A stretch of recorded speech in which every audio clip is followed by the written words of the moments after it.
Hey everyone! All right, the next few videos are going to be walking you through how to do Tatreez on a different item. So think, for example, doing Tatreez on a tote bag or a t-shirt or a thobe where you're doing a ton of Tatreez on a different type of fabric.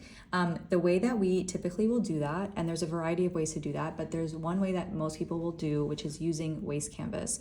So that is what this material is right here. This is waste canvas, and I want to be very, very clear that this is very different from Aida fabric. So this is Aida fabric and this is waste canvas. You do not want to use Aida fabric using the method that I'm going to show you because it will be very, very, very painful to remove. So you're going to want to make sure that you get your hands on some waste canvas. Everything else is pretty much standard. So this is the fabric that I'm going to be stitching on. Here are some threads. I'm using a sewing thread to baste the waste canvas onto the other fabric. I do this because it's cheaper and you don't really want to waste your embroidery thread for this part since it's not going to be the embroidery, it's going to be just a tactical tool in our case. Then of course I have scissors and an embroidery needle. So before I jump into how to do it, I just want to talk about where you can get the waste canvas.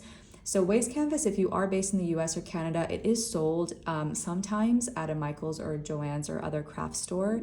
If it is sold there, it'll be done in very small quantities, so it won't be very large pieces of waste canvas. So if you need waste canvas for a larger project, for example, a thobe, but even more than that, maybe you're trying to do a really large piece on a tote bag, for example, then you might want to order online a piece of waste canvas that is large enough to comprise your Tatreez design. So I will include a couple of links on where you can order online waste canvas. It comes in the same way that you would order Aida fabric, so you can get it in a variety of counts, 12 count, 14 count, whatever you're looking for. And it's the same process as stitching on Aida fabric, except for that it's an additional layer on a different fabric. And then at the end of it, you actually remove it from underneath the actual stitches themselves.